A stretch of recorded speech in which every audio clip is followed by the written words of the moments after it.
Hindi stories. दो घड़ों की कहानी। नदी किनारे एक छोटा सा गांव बसा हुआ था। नदी गांव के लोगों के लिए पानी का प्रमुख स्रोत थी।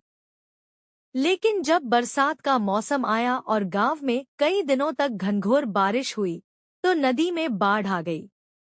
बाढ़ का पानी पूरे गांव में भर गया।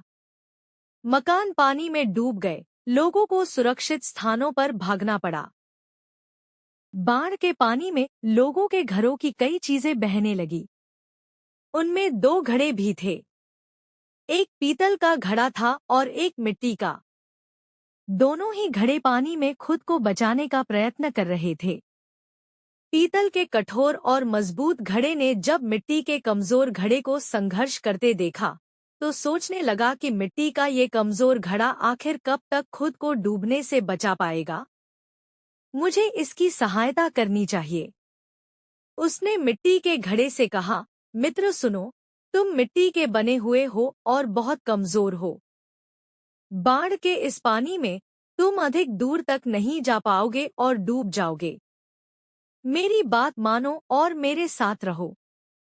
मैं तुम्हें डूबने से बचा लूंगा।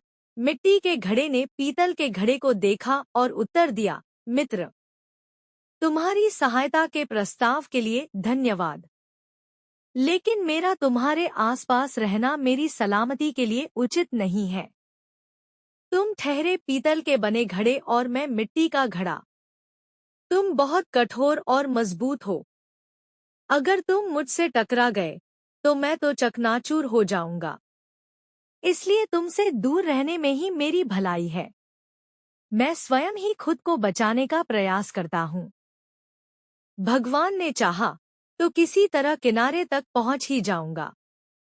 इतना कहने के बाद मिट्टी का घड़ा दूसरी दिशा में बहने का प्रयत्न करने लगा और धीरे धीरे पानी के बहाव के साथ नदी किनारे पहुंच गया। वहीं दूसरी ओर पीतल का भारी घड़ा भी प्रयत्न करता रहा, लेकिन नदी के पानी के तेज बहाव में खुद को संभाल नहीं पाया। उसमें पानी भर गया और वह डूब गया।